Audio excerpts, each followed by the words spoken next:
Share ko lang guys. At dahil Sabado na naman nga ngayon, ito naman yung gagawin namin for today's video.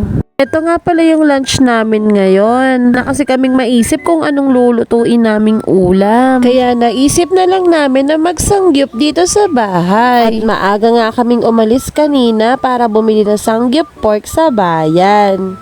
Yung plain nga lang pala ang kinuha nila kasi ayaw nila na masyadong maraming flavoring. Naggawa-gawa na lang din pala ako ng sauce dyan at cheese.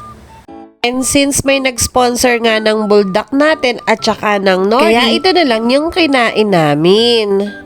Dinagdagan na nga lang pala namin ng hotdog at kikiam kasi yun ang gusto ng mga bata. Nundo nga din pala namin yung pamangkin ko para may kasama kami. Tawan-tawa nga kami sa part na to dahil ako yung malimit na nagsasangyup pero hindi ako marunong mag-chopstick.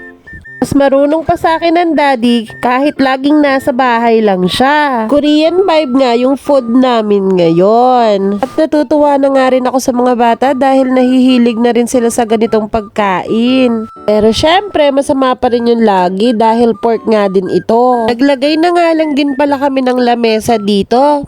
Kasi mas masarap kumain pag nasa lapag.